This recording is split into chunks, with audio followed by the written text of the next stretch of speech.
Remember, remember the 5th of November, the gunpowder, treason, and plot. I know of no reason why the gunpowder treason should ever be forgot. In this clip from V for Vendetta, remembering a historical event over 400 years past, Guy Fawkes' attempted destruction of the British Parliament, is essential to understanding the fictional present in the film.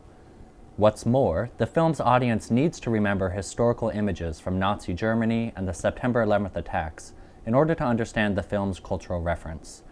But how do we remember these events from the past?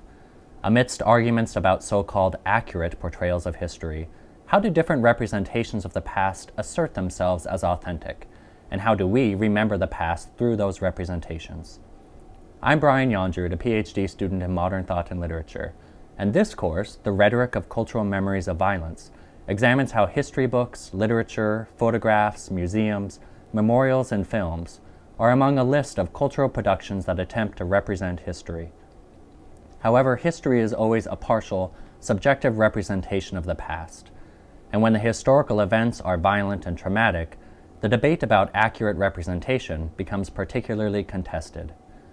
For instance, how is the Holocaust remembered differently by Americans touring the National Holocaust Museum in Washington, D.C., or by visiting a Nazi train car in Tennessee that middle school students filled with millions of donated paper clips to commemorate Holocaust victims? How does watching Spielberg's Schindler's List activate memories of original Holocaust photos and footage common in textbooks and elsewhere that makes the film more meaningful, more memorable for the audience? Alternatively, how is the Holocaust remembered in Art Spiegelman's graphic novel Maus?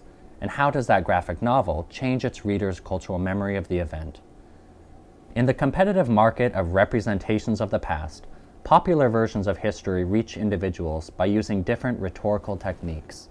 A slight change in medium, such as the graphic novel to film version of Persepolis, changes how the audience remembers the Iranian Revolution.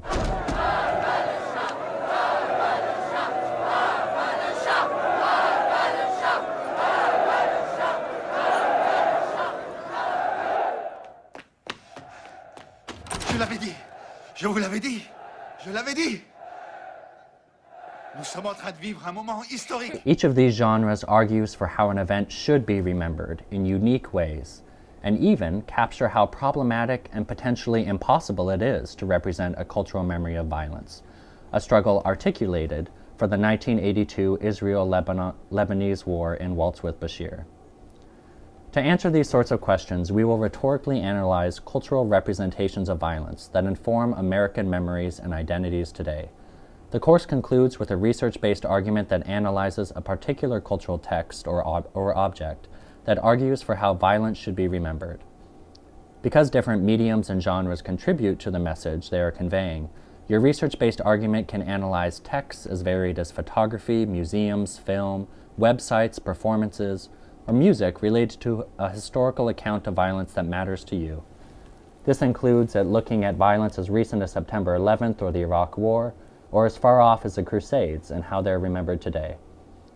To achieve this, we have at our disposal arguments from literature, history, cultural studies, political science, sociology, psychology, or anthropology to make a compelling argument.